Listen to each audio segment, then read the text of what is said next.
Welcome to peoples voice. ప్రముఖ సినీ రచయిత చిన్ని కృష్ణ మెగాస్టార్కు క్షమాపణలు చెప్పారు. గతంలో ఆయనపై నోటికొచ్చినట్లు మాట్లాడినందుకు పశ్చాత్తాపం వ్యక్తం చేశారు. ఆ రోజు నుంచి దేవుని దగ్గర క్షమాపణలు కోరుతూనే ఉన్నానని తెలిపారు. చిరంజీవి గారికి పద్మవిభూషణ్ వచ్చినందుకు ఎంతో సంతోషంగా ఉందని చిన్ని కృష్ణ అన్నారు. అప్పట్లో కొందరి ఒత్తిడి కారణంగానే ఆయనపై దుర్భాషలు ఆడినందుకు ఇప్పటికీ బాధపడుతున్నానని వీడియో రిలీజ్ చేశారు. చిన్ని కృష్ణ మాట్లాడుతూ, చిరంజీవికి పద్మవిభూషణ్ వచ్చినందుకు చాలా సంతోషంగా ఉంది. ఇంటికెళ్ళి ఆయనకు శుభాకాంక్షలు తెలిపా. ప్రతి ఒక్కరూ ఎప్పుడో ఒకసారి తప్పు చేస్తారు. నా విషయంలో అదే జరిగింది. నాపై నమ్మకంతో ఇంద్ర చిత్రంలో అవకాశం ఇచ్చారు. అయితే గతంలో ఆయనపై నోటికొచ్చినట్లు మాట్లాడా.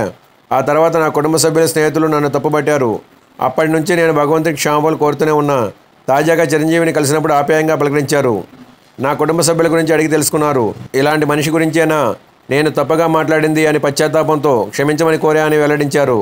ఆ తర్వాత ఏమైనా కథలు ఉంటే కలిసి పనిచేద్దామని చిరంజీవి అన్నారని చిన్ని కృష్ణ తెలిపారు.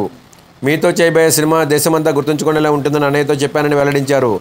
గొప్ప కథ రాస్తానని అన్నయ్యకు మాటిచ్చానని అన్నారు.